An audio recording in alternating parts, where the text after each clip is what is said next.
Donovan Caldwell sat on the 47th floor of the building that bore his family name, sipping coffee from a porcelain cup that cost more than most people's grocery bill. He stared at three dots moving across his phone screen. Three suns. Three dots. Three separate paths unfolding across Atlanta that morning.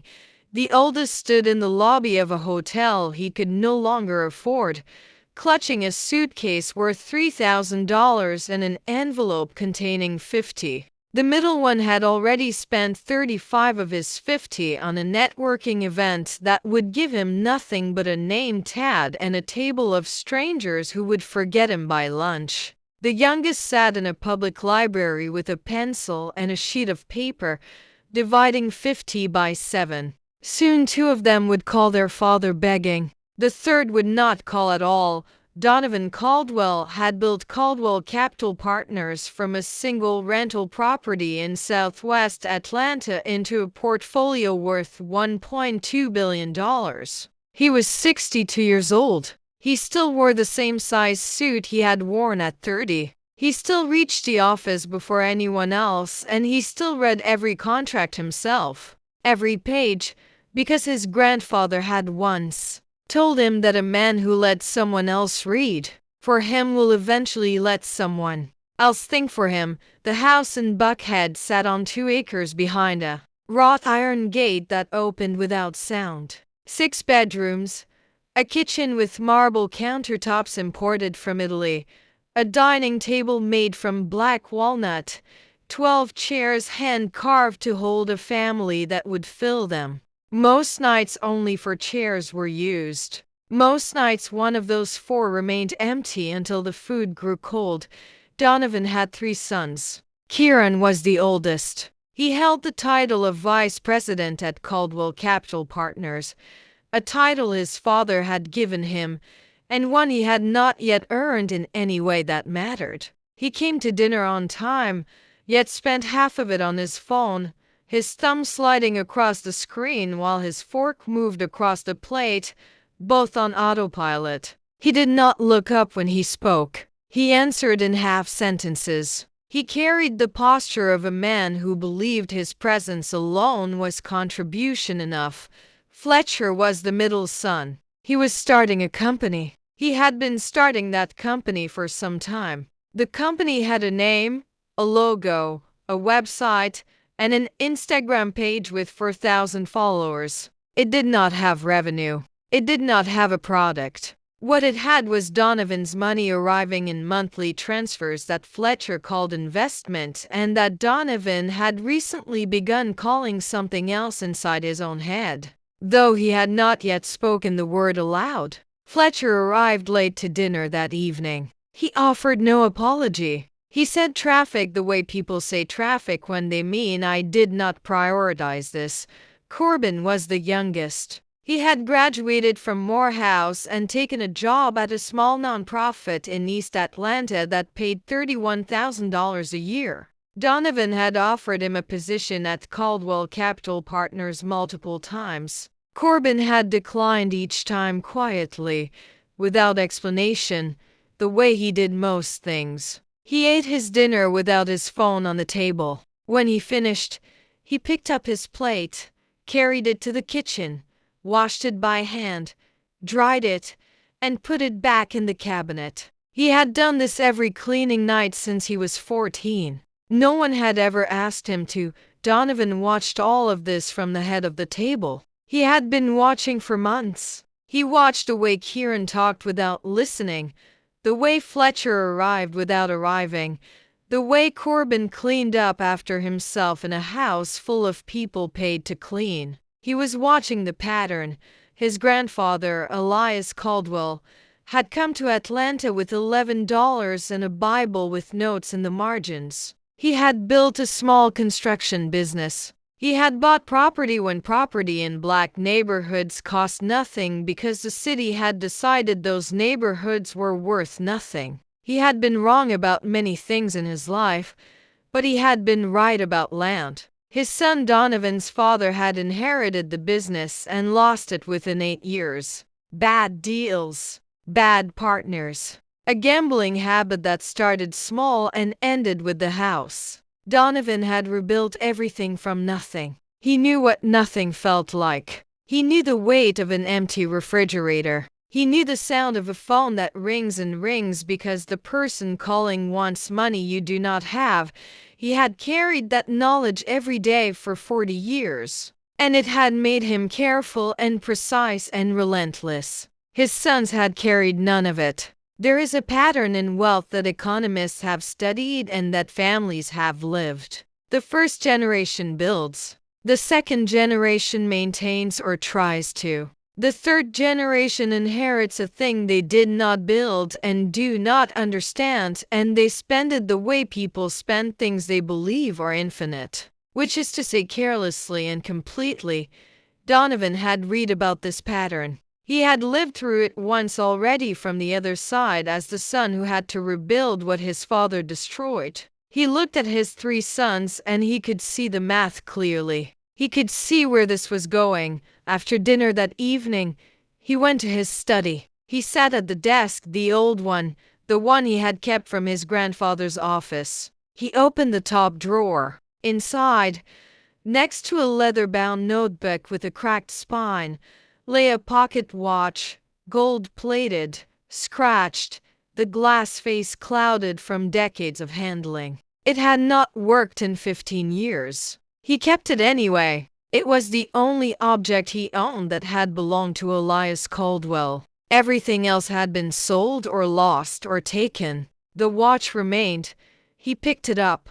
He held it the way you hold things that are heavier than their weight. He opened the notebook beside it. The pages were brittle. The handwriting slanted and deliberate, written by a man who had learned to write late in life and treated every letter like it cost something. Donovan turned to a page near the back. He had read this page before, many times, but tonight it read differently, the way sentences read differently when the conditions around them change. The line said, "A man who cannot feed himself with his own hands has no right to feed others with someone else's." He closed the notebook. He set the watch on top of it. He sat in the chair for a long time.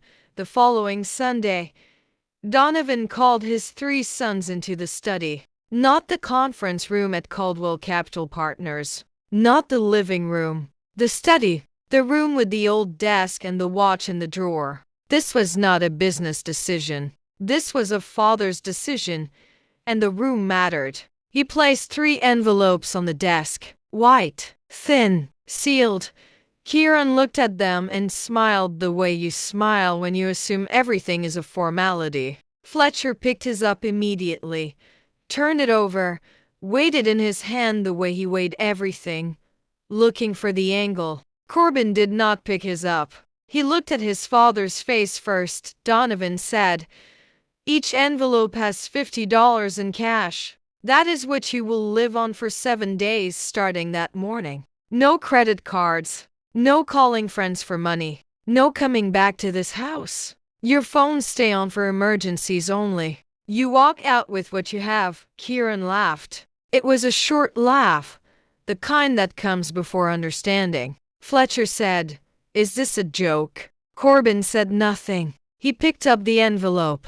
He held it for a moment. He felt how light it was. Donovan did not explain why. He did not give a speech about character or discipline or gratitude. He said, "That morning at 6 the house will be locked. Your cars are already frozen. The cars stay in the garage. Whatever you need, it comes from that envelope." The room was quiet. He had already spoken with the bank. He had already told the office that Kieran would be on personal leave for a week. He had already changed the security code on the gate. This was not impulse. This was a man who had spent months watching and weeks planning and one evening deciding. Everything was in place. The silence after he finished speaking lasted 11 seconds. Donovan counted. He had learned a long time ago that the most important things people say come after the silence, not before it. Kieran said, "Come on, Dad." Fletcher said, "You cannot be serious." Corbin put the envelope in his back pocket and said, "6." Donovan nodded. Corbin left the room first. That morning came the way mornings come, whether you are ready for them or not. Kieran walked out the front door at 6:15 with a Louis Vuitton suitcase and the envelope in his jacket pocket. He called an Uber. The ride cost $12. He arrived at the Kimpton Hotel in Midtown, walked to the front desk, and handed over his card. The woman behind the counter swiped it, looked at her screen, and said she was sorry but the card had been declined. Kieran asked her to try again. She did. Same result. He stood at the counter, his suitcase beside him, $50 in his pocket minus the $12 he had just spent on the ride. And for the first time in 28 years he was standing somewhere that his last name could not open. He stepped outside and called Blake, a friend from college. Blake said, "Sure. Come over. You can crash on the couch for a night or two." Kieran took another Uber. $6. He arrived at Blake's apartment in Decatur and put his suitcase in the corner of the living room. By noon he was hungry. He walked to a restaurant 2 blocks away, the kind of place he would normally walk past, and ordered a grilled chicken sandwich and a water. $18 with tip. He had $32 left for the rest of the week. He had not yet done the math. He would later, lying on Blake's couch in the middle of the night, staring at a ceiling that was not his. Fletcher had spent $35 on the networking event and left with 7 business cards and no plan for dinner. The cards sat in his back pocket. He took them out on the sidewalk outside the co-working space and looked at them. A wellness brand founder, a crypto consultant, a woman who described herself as a community architect, whatever that meant.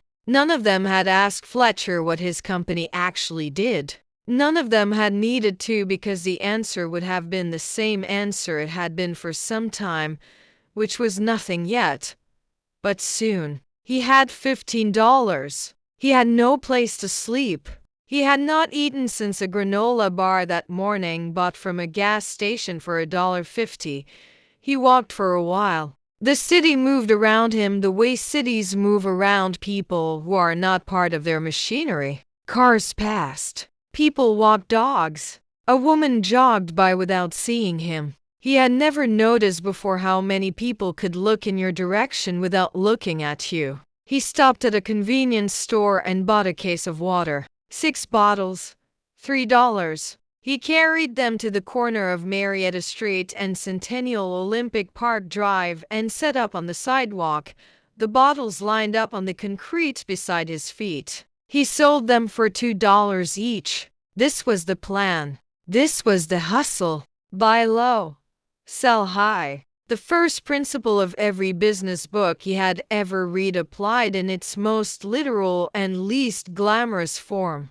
3 hours. Afternoon sun on the back of his neck, the kind of heat that sits on you like a hand, sweat down his spine pooling at the waistband. People walked past. Most did not look. Some looked and kept moving. A man in a suit glanced at the bottles, then at Fletcher, then at his phone, and crossed the street. 2 tourists bought 1 bottle each. A teenager bought 1 and did not say thank you. 3 bottles sold.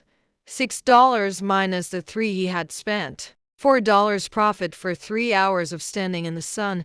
He was packing up the remaining bottles when a woman stopped. She was maybe 70, small, wearing a floral blouse and reading glasses on a chain around her neck. She had the posture of a person who had stood for a long time and had decided that standing was simply what her body did. She looked at the bottles. She looked at Fletcher. She bought 1 $2. She opened it and drank standing right there on the sidewalk watching him. Then she said, "You selling water or are you running from something?" Fletcher did not answer. He did not know the answer, which was part of why he did not give one. She looked at him the way old women look at young men when they can see the whole situation clearly and are deciding whether to say what they see. Her name was Mrs. Ruby Jenkins. She owned a laundromat 4 blocks east, a place called Ruby's Clean and Press that had been open since 1989. Fletcher did not know any of this yet. She said, "Come back tomorrow if you need work. I pay $10 an hour cash. The shop is on Highland just past the barber shop with the red awning. You will see it." She walked away. She did not wait for him to accept or decline. She made the offer the way people make offers when they have been making them for decades and understand that the offer is the whole of their responsibility. What happened next was his. Fletcher stood on the sidewalk with $19 in his pocket and the name of a laundromat he had never heard of. He did not go the next morning. His body woke up in the doorway of a closed bank branch where he had slept with his backpack under his head. And his first thought was not Mrs. Ruby's offer. His first thought was that he was Fletcher Caldwell, and Fletcher Caldwell did not fold laundry for $10 an hour. He would remember that thought later. He would remember it with the specific clarity that comes from recognizing the exact moment you chose wrong. Corbin found the church on Tuesday evening. It was a small brick building on the west side, set back from the street behind a chain-link fence with a gate that did not lock. A hand-painted sign by the door said "Hot Meals 6 p.m. Everyone welcome." Below it, in smaller letters, someone had written with a marker, "No questions asked." He had been walking for most of the afternoon, mapping the neighborhood in his head. He had passed 3 shelters. 2 were full. One had a line that wrapped around the block. He had eaten bread and peanut butter for lunch, sitting on the steps of a closed post office, watching the street. He had $33 left. He was keeping track. The notebook in his backpack had a running total on the first page, updated every time he spent anything. $8.50. That was all he had spent in 2 days. He intended to keep it that way.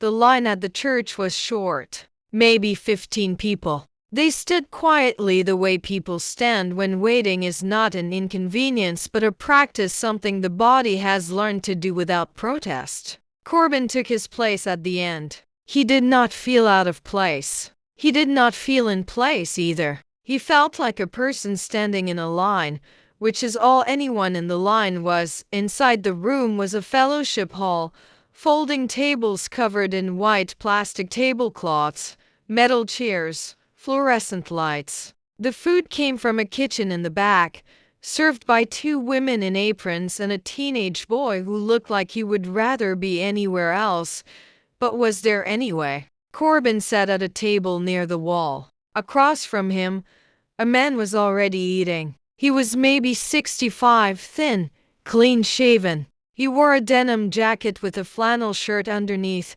both worn but beyond almost trashed. The creases still visible in the flannel, as if someone, perhaps himself, had taken the time to fold it carefully. He ate slowly. He cut his food into small pieces with a plastic knife and fork, handling them with the specific care of a man who had once eaten at tables with real silverware and had not forgotten how. His name was Mr. Vernon Brooks. Corbin did not ask him about his situation. He asked him about the jacket. It was a small question, the kind of question that opens doors without pushing them. Mr. Vernon looked down at it and said, "My wife bought it. 1997. Still holds up."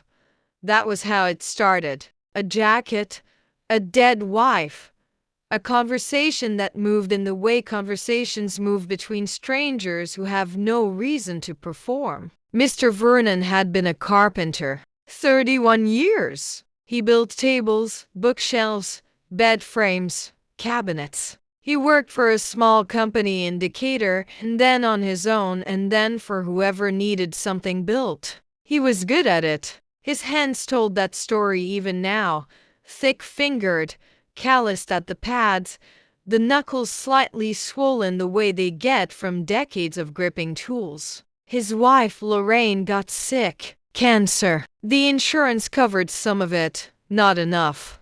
The deductibles alone were more than he made in 3 months. He sold the tools first, then the truck, then the house. He paid what he could. The bills kept coming. Lorraine died in a hospital room that cost $800 a night, and the debt survived her. He said all of this without self-pity, the way you describe weather. It rained, the road flooded, the house went. Then one morning you wake up and you are the person you used to walk past. That sentence sat in Corbin the way certain sentences do, not on the surface, but somewhere deeper, somewhere that would take days to fully hear. Nearly 2 out of 3 personal bankruptcies in America are connected to medical expenses. Not addiction, not laziness, not poor decisions, medical bills. People who did everything they were supposed to do, who worked and saved and insured themselves and still went under because the system was not built to hold them. Mr. Vernon Brooks was not an exception. He was a statistic in a denim jacket, eating carefully in a church basement, carrying the posture of a man who had once built things with his hands and now had nothing left to build. He reached into the breast pocket of the jacket and pulled out a carpenter's pencil, short, flat, worn down to maybe 3 inches. He tucked it behind his ear the way he must have done 10,000 times in 31 years of work. He said, "Old habit. Measure twice. Cut once." Corbin took out his notebook. He wrote it down. Measure twice. Cut once. He did not know yet what it meant to him. He would, that night. Sleeping on a cot in the church basement, Corbin made a decision. He had come into this week thinking the challenge was survival. Get through 7 days on $50.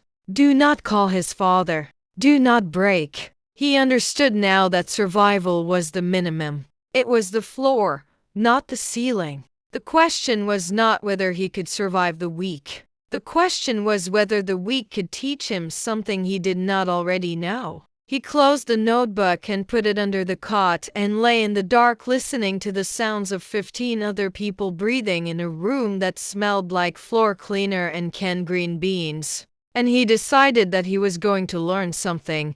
Kieran did not make this decision. Kieran, on that same Wednesday night, was sitting on a bench in Piedmont Park with a suitcase and $24 and no idea where to sleep.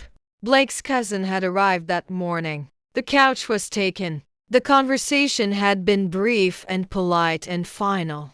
"Good luck, man. I hope your dad comes around." The door closed. Kieran stood on the sidewalk outside Blake's apartment building with his luggage at his feet and the full weight of a city that had nowhere in it for him. He walked to the park because it was the only place he could think of that did not require money to enter. He sat on a bench near the lake and set the suitcase beside him. It was a beautiful object. Monogrammed leather, brass clasps, satin lining. A graduation gift from his father when Kieran had been given the vice president title, and the suitcase and the assumption that both would carry him through the world without difficulty. $3,000 of luggage, $24 of cash. The arithmetic was absurd and precise, and it was the first time in Kieran's life that he understood the difference between owning something and being able to use it.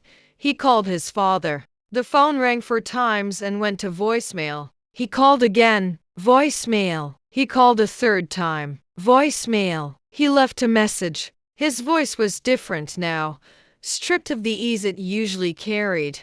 The way voices change when they have no audience to perform for. "Dad, this is not funny anymore. He stopped. The sentence hung there unfinished. He did not know what came next. He did not know what he needed because he had never had to identify it before. Need had always been met before it became a sentence. He hung up. He looked down at his shoes. $600 Oxfords on park dirt. His feet hurt. They had been hurting since Tuesday. He had walked more in 3 days than he had walked in the previous year. His body was sending him information he had no experience processing. The dull ache in the arches, the blister forming on his right heel, the heaviness in his legs that came from having never been asked to carry him further than a parking lot somewhere across the city. Corbin was volunteering in a church kitchen, washing pots that were not his, cutting vegetables he would not eat, setting up chairs for people he did not know. He had been doing this since that morning. He had walked into the kitchen at 7 and told the woman in the apron, "I can help if you need it." She had looked at him, looked at his clean hands, and pointed to a sinkful of dishes. He washed them. He scrubbed the pots. He peeled carrots. He carried cases of canned corn from a storage room in the back. He swept the floor. He set up the folding chairs, all 40 of them, one at a time, spacing them evenly the way you space things when the act of spacing them is itself a form of care. These were tasks that in his father's house had been done by people who were paid to do them. He had never thought about those people. He thought about them now. When the dinner service started, Mr. Vernon came in and saw Corbin behind the serving line ladling soup. He stopped. He stood in the doorway and looked at the young man in the clean shirt holding a ladle. And something moved across his face that was not quite surprise and not quite recognition, but was in the neighborhood of both. He sat down at the same table as the night before. When Corbin finished serving and came to sit across from him with his own plate, Mr. Vernon said, "Most people who come here take. You are the first one this week who gave something first." Corbin said, "I do not have much to give." Mr. Vernon looked at his hands. "You got to hands in time. That is more than most people think they have." They ate together. Mr. Vernon talked about carpentry the way people talk about things they love without needing to explain why they love them. He talked about the grain of different woods, the way oak resists you and walnut invites you, the way pine forgives mistakes. He said, "Every piece of furniture I made, I put a mark on the bottom, my initials, VB. So, even if no one sees it, I know it is mine." That is what work is. It is not the money. It is the mark you leave. Corbin wrote it in the notebook that night. The mark you leave. 3 words on a page in a small black book that was becoming something more than a ledger dot in the house in Buckhead. Donovan sat in his study and looked at his phone. The GPS showed 3 dots. One was stationary in Midtown near Piedmont Park. It had not moved in 2 hours. One was somewhere in West Midtown, moving erratically, the pattern of someone walking without a destination. The third was in the same place it had been every evening for 3 nights, running a small church on the west side. Donovan did not know what his youngest son was doing there. He knew only that Corbin kept going back. He set the phone down. He picked up the pocket watch from the desk. He held it the way he always held it, with both hands, feeling the weight of something that had stopped working years ago but was still, somehow, the most precise thing he owned. Fletcher woke up with $0 and a body that had begun to communicate in a language he had never had to learn. His stomach had been empty since yesterday afternoon. Hunger, he discovered, was not a mood. It was mechanical. The stomach contracting against nothing. A lightness in the head that made the sidewalk tilt slightly when he stood up to fast. A heaviness in the legs that contradicted the lightness everywhere else, as if gravity had redistributed itself and settled below his knees. He had slept on a bench near a bus stop on Highland Avenue. Not slept exactly. Lay down, closed his eyes. Listen to the city do what the city does in the middle of the night, which is not nothing. There is always a car. There is always a siren somewhere far enough away to be someone else's emergency. There is always the specific silence between those sounds that is louder than the sounds themselves. He stood up and walked east. He was not deciding to go to the laundromat. He was walking. His feet were making choices. His mind had not yet approved, The way feet do when the body has run out of alternatives and starts overriding the parts of you that are still negotiating with your pride. He reached the laundromat early that morning. He stood outside for 5 minutes. He looked down at his sneakers. $400. Limited edition. He had waited in line for 3 hours to buy them. He looked through the glass door at the inside of Ruby's clean and press. Washing machines from the 90s, beige and dented. Tile floor cracked in 3 places. A ceiling fan turning slowly above the folding tables, moving the warm air around without cooling it. A handwritten sign on the wall that said, "Unattended clothes after 1 hour will be folded and placed on the shelf. Please be considerate." He opened the door. Mrs. Ruby was behind the counter, sorting quarters into paper rolls with the efficiency of someone who had sorted 1,000,000 quarters and would sort 1,000,000 more. She looked up. She looked at him. She did not say, "What happened?" She did not say, "I knew you would come back." She did not say anything that would have required him to explain himself or defend the fact that he was standing in her laundromat with nothing in his pockets and nothing left of the person he had been performing for 25 years. She pointed to a pile of clothes on the folding table. "Clean, warm, fresh from the dryer," she said. "Start there."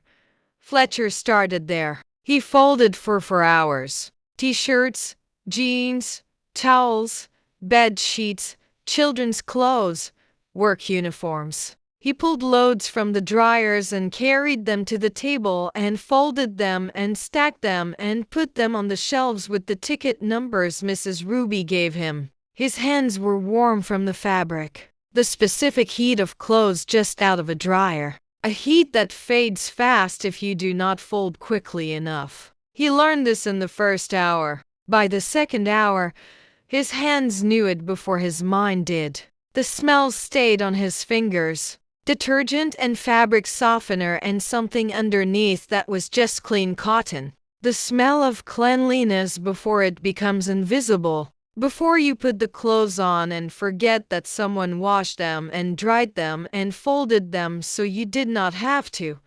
He swept the floor. He wiped down the machines. He emptied the lint traps, pulling out thick gray sheets of compressed fiber that came away in one piece if you were careful. At noon, Mrs. Ruby handed him 4 $10 bills. She did not count them in front of him. She had already counted them. She handed them over the way you hand someone something they have earned, without ceremony, without commentary. The transaction complete in the act itself. $40. Fletcher held the bills. He had received money before. Transfers from his father's account. Checks for birthdays. An allowance that continued long past the age when allowances should stop.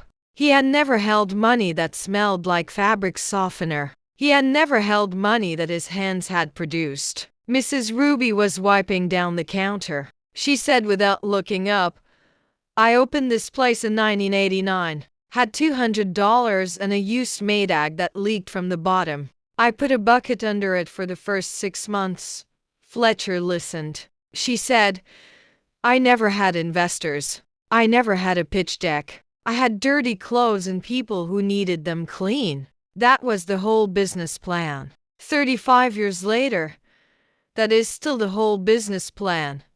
She looked at him then, the way she had looked at him on the sidewalk days ago, seeing the whole situation and choosing what to say about it. She said, "You young men talk about disruption, about scaling, about exit strategies. I do not have an exit strategy. I have a 6 a.m. opening time and customers who need their work clothes clean by Monday. That is enough.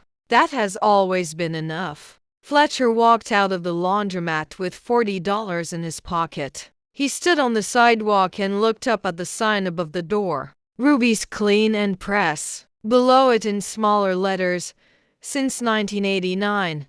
The paint on the letters was faded. The sign itself was slightly crooked, tilted maybe 2 degrees to the left, The way things tilt when they have been holding steady for a long time without anyone adjusting them. 35 years, no rebrand, no pivot, no venture capital, just clean clothes for people who needed clean clothes. He stood there looking at that sign for a long time.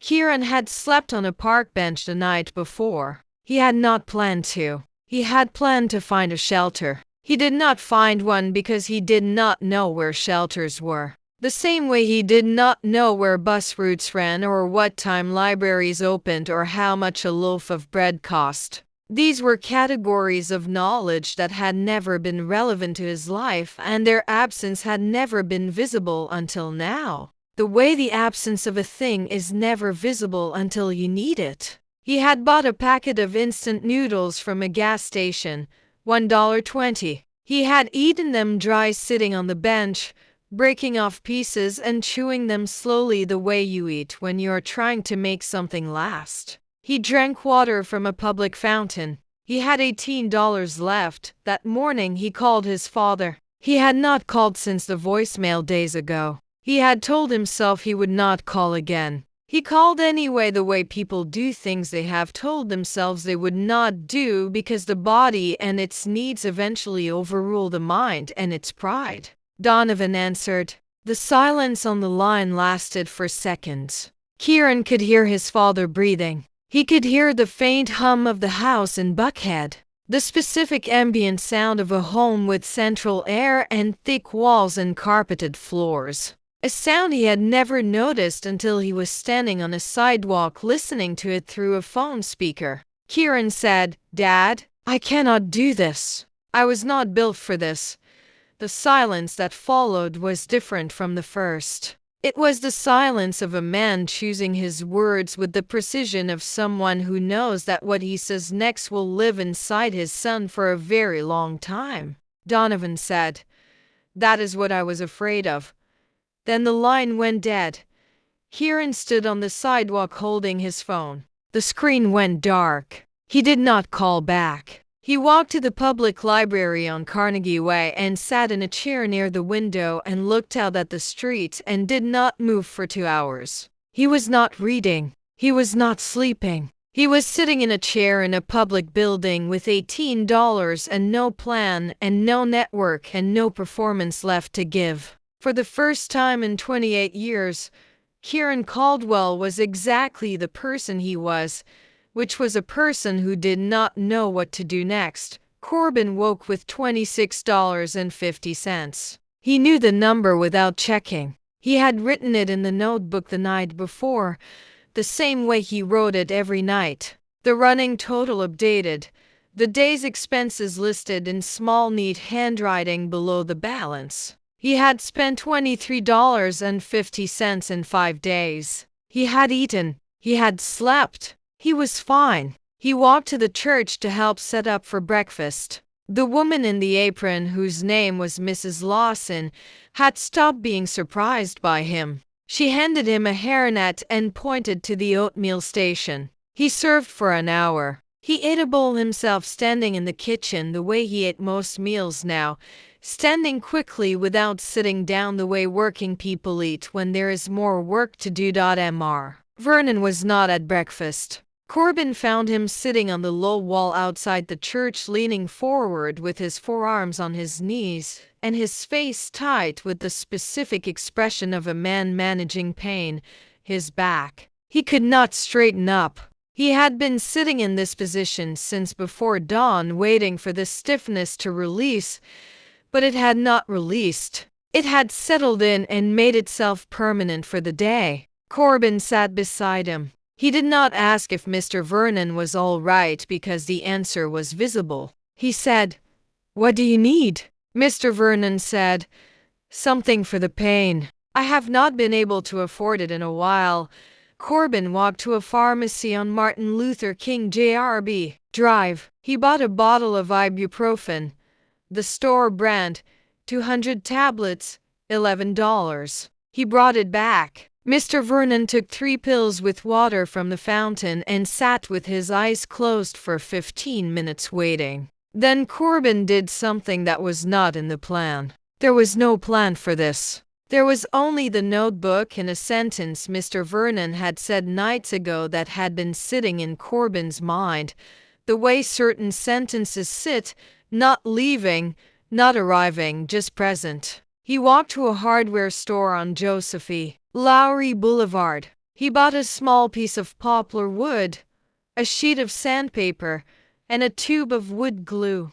$9. He carried them back to the church in a plastic bag and set them on the wall beside Mr. Vernon. He said, "You said you are a carpenter. Show me, Mr." Vernon looked at the wood. He looked at Corbin. He looked at the wood again. His hands, which had been resting on his knees with a slight tremor, the kind of tremor that comes from inactivity and age and the slow erosion of purpose, moved toward the poplar. They touched it. The tremor stopped. He picked up the piece of wood and held it the way you hold things your hands remember. He turned it. He felt the grain with his thumb. He reached behind his ear and pulled out the carpenter's pencil, the one he still carried, the one that had been worn down to 3 inches by 31 years of marking and measuring and making. He began to measure. He began to mark. He did not have a saw, so he scored the wood along the pencil lines with the edge of the sandpaper backing,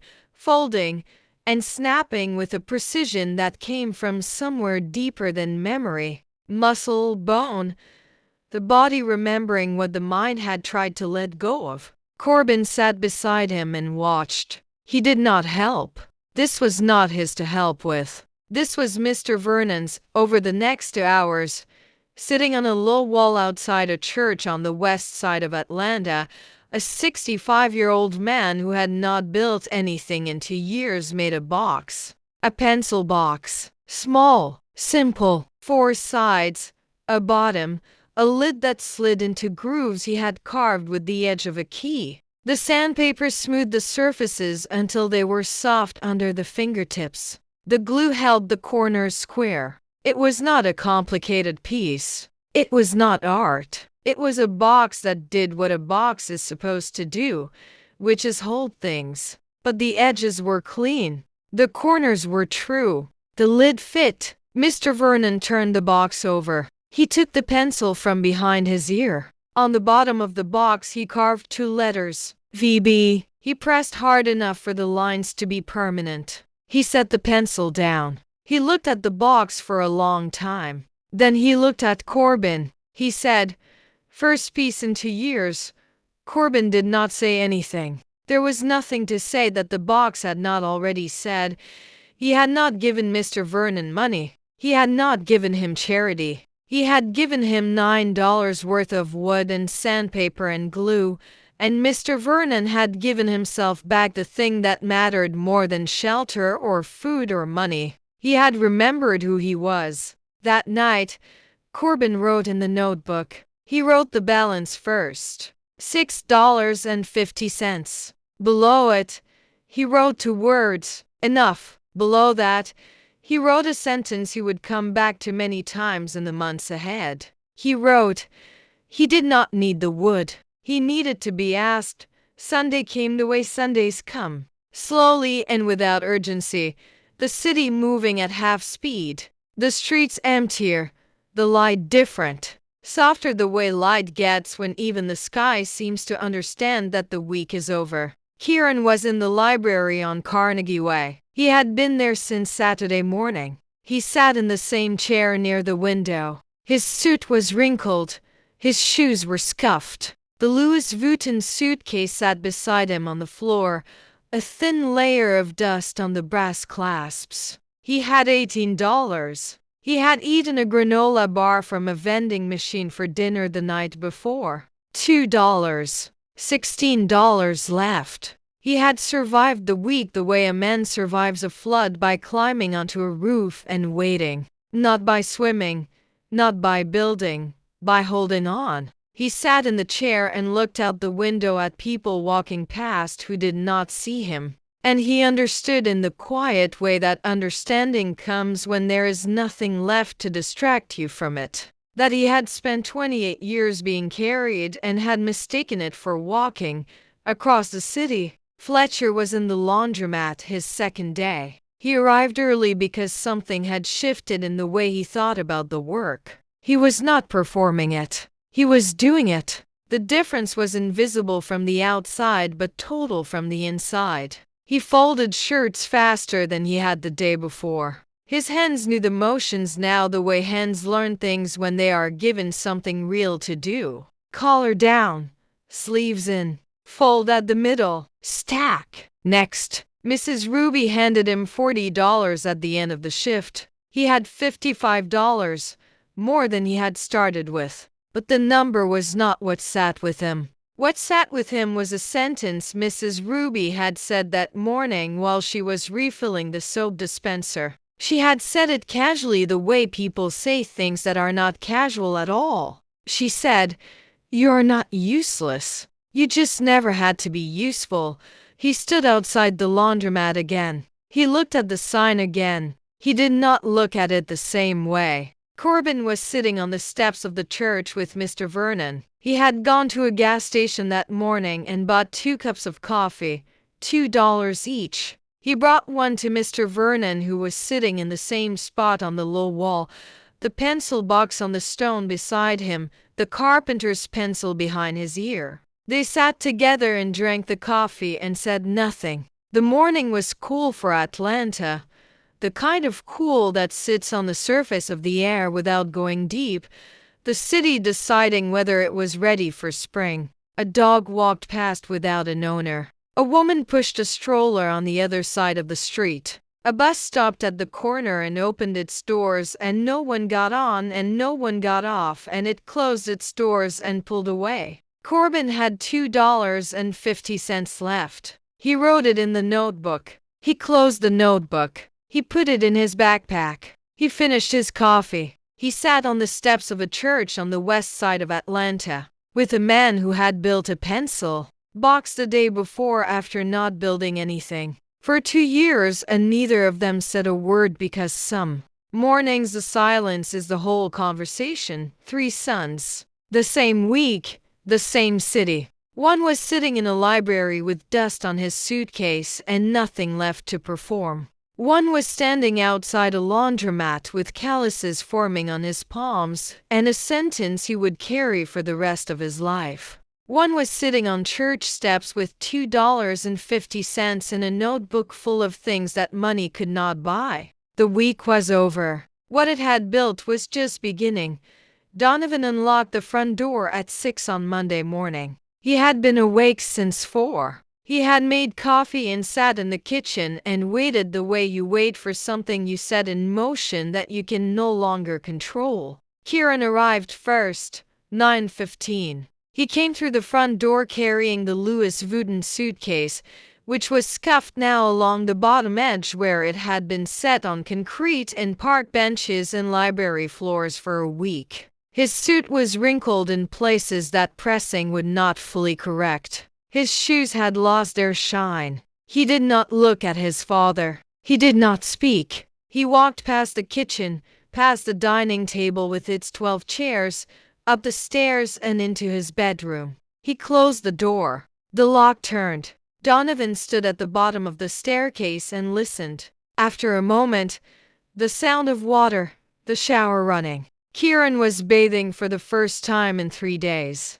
Donovan stood there and listened to the water and understood what the water meant without needing his son to explain it. Water, when you have not had it for a while, is not hygiene. It is restoration. It is the body being told it is allowed to exist comfortably again. He went back to the kitchen and waited. Fletcher arrived at 11. He came in through the side door, the one that opened directly into the kitchen. He was wearing the same clothes he had left in, but they were cleaner than Kieran's, which was a detail Donovan noticed without commenting on. Fletcher set 2 things on the kitchen counter. The first was a small stack of bills, 5s and 10s, folded once, $55. The second was a torn piece of paper with a phone number written on it and a name, Ruby Jenkins. He looked at his father. He said, "I am going back to work there on Tuesday, if that is okay." Donovan looked at the money. He looked at the torn piece of paper. He looked at his son's hands, which were different from the hands that had left this house 7 days ago. Not visibly different, not calloused or marked, but held differently. Open at the sides instead of shoved in pockets. The hands of a person who had recently used them for something and had not yet forgotten the feeling. He looked at the sentence his son had just said. I am going back to work there on Tuesday, if that is okay. In 25 years, Fletcher had never asked permission for anything. He had announced. He had demanded. He had assumed. He had not asked. The question mark at the end of that sentence was new. It was the newest thing in the room. Donovan nodded. He said, "That is okay." Fletcher went upstairs. Corbin arrived last, to 14 in the afternoon. He walked in through the front door with his backpack over one shoulder, the same backpack he had left with. No heavier, no lighter. He set it on the floor by the kitchen table. He reached into the front pocket and took out two things. $2.50 in coins, which he placed on the table in a small stack. And the notebook. He opened the notebook to the first page and set it beside the coins. He did not explain it. He did not narrate it. He placed it there the way you place things on a table when the table is the sentence and the objects are the words. Donovan sat down. He pulled the notebook toward him. He read the first page. $50, 7 days, $7.14 per day. Below that the columns, food, water, shelter. The word shelter crossed out. Find free written beside it. He turned the page. Day 1, bread, peanut butter, water bottle, $8.50. Balance $41.50. He turned another page. Day 2, no expenses. Dinner at church. Balance $41.50. He turned another. Day 3, same. And then on the bottom of that page in handwriting that was slightly different from the accounting above. Slightly looser. The way handwriting changes when you stop recording and start thinking. Measure twice. Cut once. He turned the pages. The entries continued. Ibuprofen $11. Wood, sandpaper, glue $9. Coffee times 2 for dollars. And between the numbers, the other entries, the ones that were not expenses. You got to hands in time. The mark you leave. He did not need the wood. He needed to be asked. And on the last page, one word underlined once. Enough. Donovan closed the notebook. He sat with it for a moment, the way you sit with things that are heavier than their size. Then he did something he had not planned. He opened the top drawer of the desk in the corner of the kitchen, the old desk, the one from his grandfather's office. He took out the pocket watch, gold-plated, scratched, the glass face clouded. He carried it to the table and set it down beside the notebook. The two objects sat next to each other.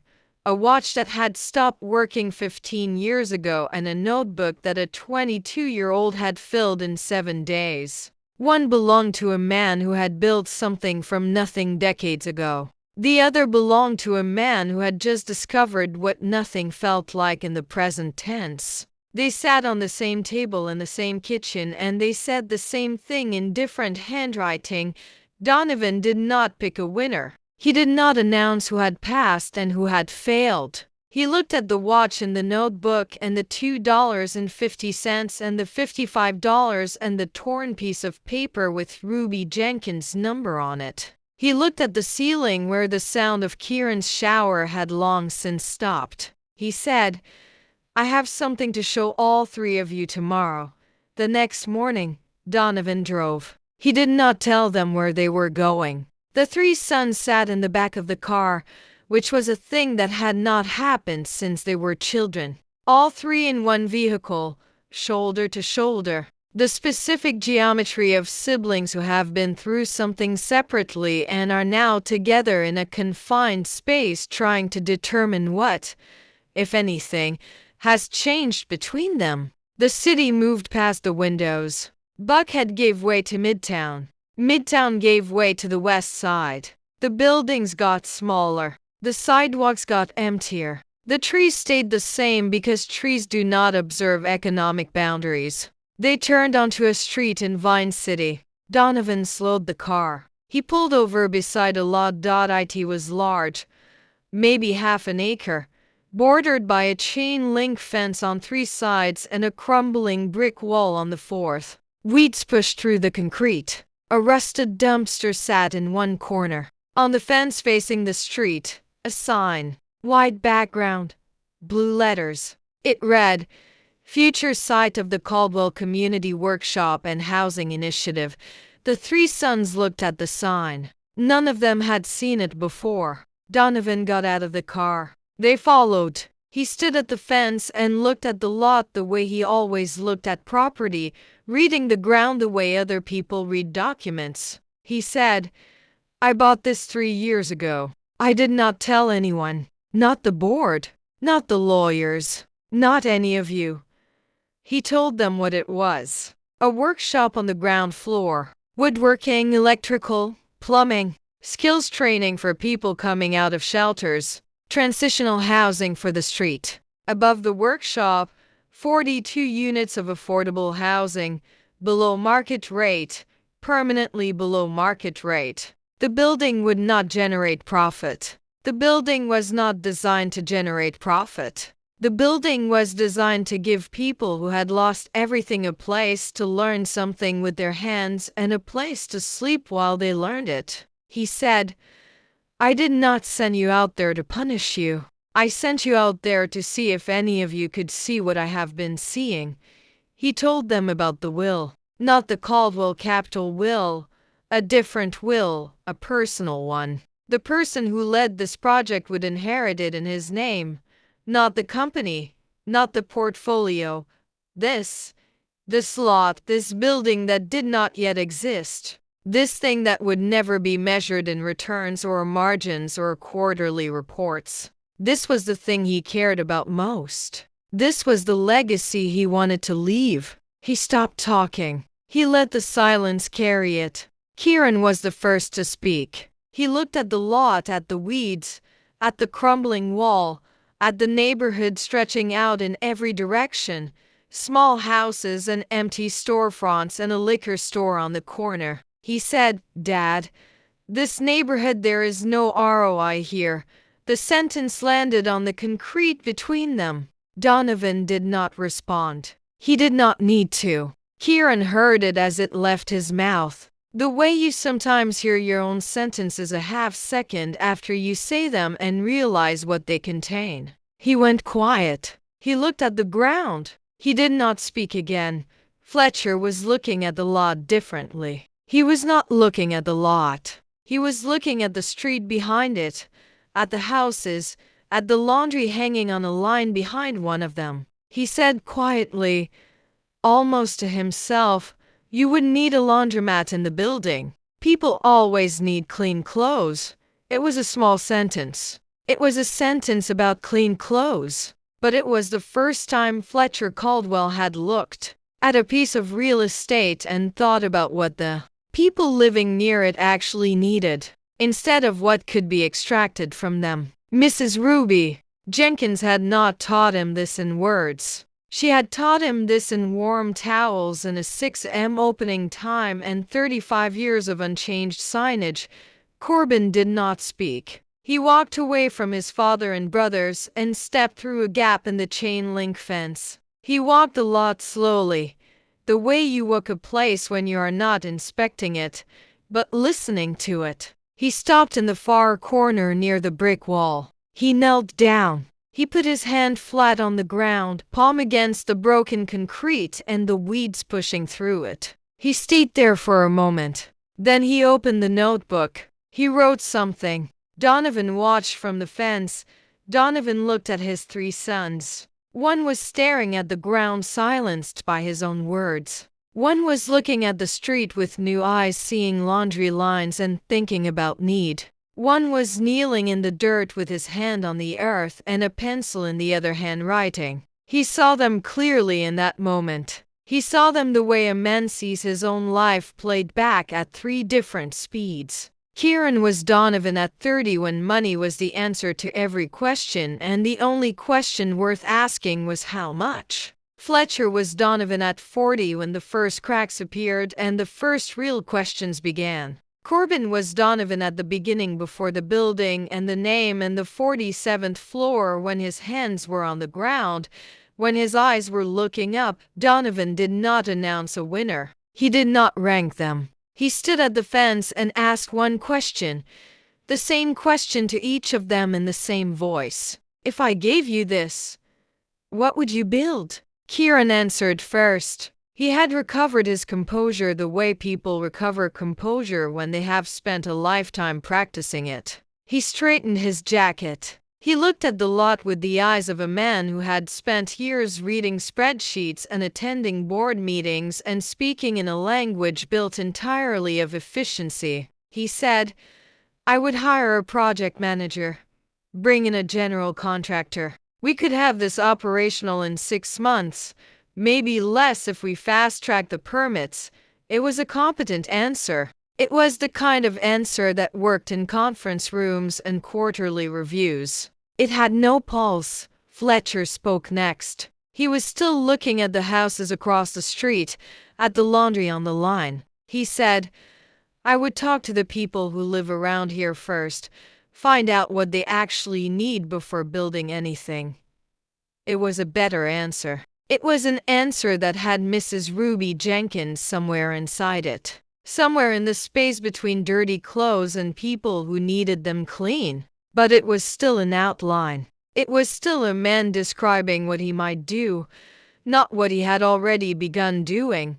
Corbin did not answer with words. He walked back through the gap in the fence. He stood beside his father and opened the notebook. He turned to the page he had been writing on while kneeling in the dirt. On the page was a rough sketch, a floor plan. The ground floor showed a workshop space divided into sections. One was labeled woodworking. The notation beside it was specific. It said, Mr. Vernon Brooks, head carpenter. Contact the shelter on Forsyth Street. He is there most nights. Above the workshop, the sketch showed housing units, small, simple, numbered. Corbin had not drawn a concept. He had drawn a building with a person already in it. A specific person. A man with a name and a location and a carpenter's pencil behind his ear and 2 initials he carved into the bottom of everything he made. Donovan looked at the notebook. He looked at the name, Vernon Brooks, written in the same neat handwriting that had tracked every dollar and every lesson for 7 days. He looked at his youngest son. He said, You did not just survive the week. You saw someone. Corbin said, He saw me first. The sentence was 5 words. It contained the entire week. It contained a church basement and a plastic knife and fork handled with dignity and a denim jacket bought in 1997 and a carpenter's pencil worn down to 3 inches and a box made from $9 worth of wood. That was the first piece a man had built in 2 years. It contained the moment when Corbin had sat down across from a stranger and asked about a jacket, and a stranger had become a person, and a person had become a name, and a name had become a plan. Donovan closed the notebook. He held it for a moment, then he handed it back. He said, This is yours. He did not mean the notebook. 6 months later, the building on the lot in Vine City was not finished, but the ground floor was. The workshop opened on a Tuesday in September. No ceremony. No ribbon cutting. Mr. Vernon Brooks arrived at 6 in the morning before anyone else because that was what he did. He unlocked the door with a key that had his name on the ring, the first key he had carried in over 2 years. He turned on the lights. He put on his safety glasses. He tucked the carpenter's pencil behind his ear, not the old one, a new one, though he kept the old one in the box on his nightstand. 4 other men worked in the shop now, all formerly homeless. One had been a mechanic. One had never held a tool in his life. Mr. Vernon taught them the way he did everything, slowly, carefully, with the precision of a man who believed that how you measure is who you are. He was teaching a 19-year-old named Shane how to read a tape measure when Corbin walked in that morning. Shane was holding the tape wrong. Mr. Vernon did not correct him with words. He put his hands over Shane's hands and moved them to the right position and said, "Now read it." Shane read it. Every piece of furniture that left the workshop had 2 letters carved into the bottom, VB. Mr. Vernon's mark. The mark he left. Kieran did not run the project. He went back to Caldwell Capital Partners. But he went back differently. He volunteered to launch a pro bono consulting program for small businesses in Vine City and the surrounding neighborhoods. He took a pay cut to do it. He still wore his Oxford shoes. But he walked to meetings now, sometimes 10 or 12 blocks. His feet had learned. He did not complain about them anymore. Fletcher split his time. 3 days a week at Ruby's Clean and Press, where he now opened the shop at 6 because Mrs. Ruby's knees had started bothering her and she did not say so, but he noticed. 2 days a week at the workshop handling operations, ordering materials, managing the budget. He did not talk about disruption anymore. When someone asked him what he did, he said, "I help people get what they need." It was a small sentence. It fit.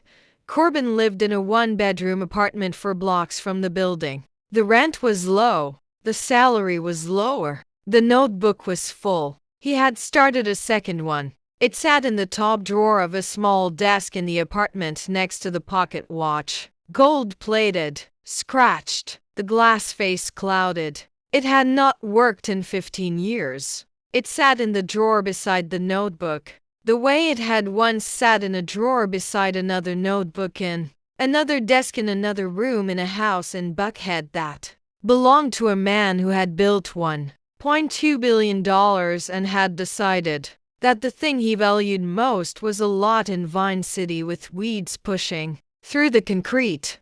Mr. Vernon had a room on the 3rd floor, his own room, a bed, a window. On the wall beside the window, a photograph of Lorraine taken before she was sick, smiling in the kitchen of the house in Decatur that he had lost. Beside the photograph on a small shelf, the pencil box. The first piece, poplar wood, sanded smooth, the lid sliding into grooves carved with the edge of a key. Inside the box, the old carpenter's pencil, 3 inches flat, worn almost to the graphite. He kept it the way you keep things that remind you of the moment you came back to yourself. Donovan sat in the study in the house in Buckhead on an evening in late September. The light was doing what Atlanta light does in September, going golden and slow, taking its time, leaving the way light does when it has nowhere urgent to be. He opened the top drawer of the desk, the drawer where the pocket watch had lived for years beside the notebook with the cracked spine. The watch was gone. He knew where it was. It was in a drawer in a small apartment 4 blocks from a workshop in Vine City next to a notebook full of numbers and sentences, written in neat handwriting by a 22-year-old who had spent $50 in 7 days and come home with something that could not be deposited or measured or lost. Donovan looked at the empty space in the drawer. He did not feel lost. He felt the specific lightness of a man who has spent 40 years carrying something and has finally set it down in the right place. He had built a company worth $1.2 billion.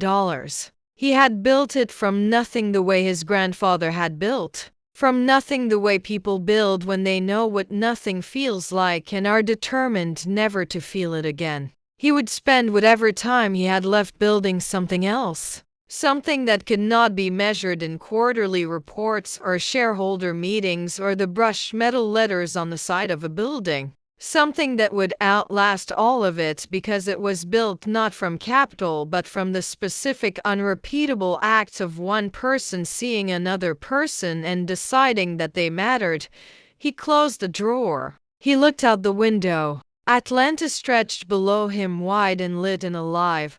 The city going about its evening the way cities do, indifferent and permanent and full of people carrying things inside them that no one else could see. For the first time in many years, Donovan Caldwell looked at a city and did not count Dot in the workshop in Vine City. Early the next morning, before anyone else arrived, Mr. Vernon Brooks stood alone.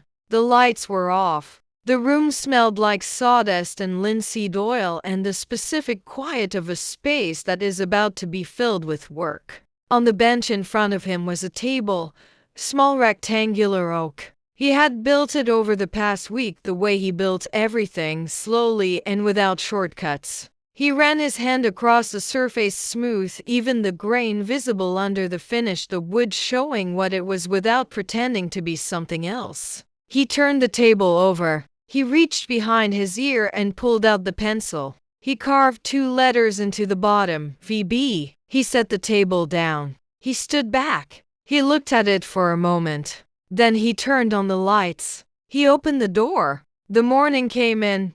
Thank you for watching. Before you go, tell us in the comments, if you had $50 for 7 days, what is the first thing you would do? And who is the Mrs. Ruby or Mr. Vernon in your life? The person who gave you your first real lesson, the one you did not know you needed until you received it. See you in the next one.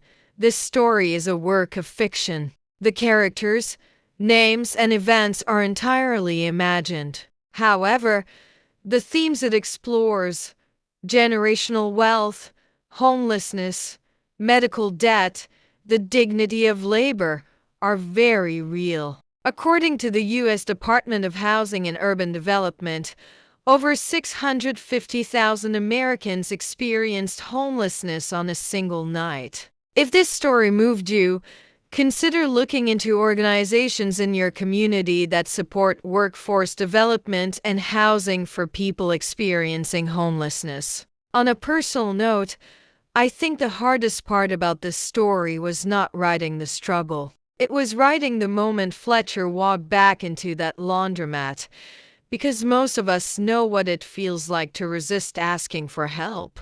Not because we do not need it, but because we are afraid it means admitting we are not who we thought we were. That walk back through the door, that is the real test, not the $50.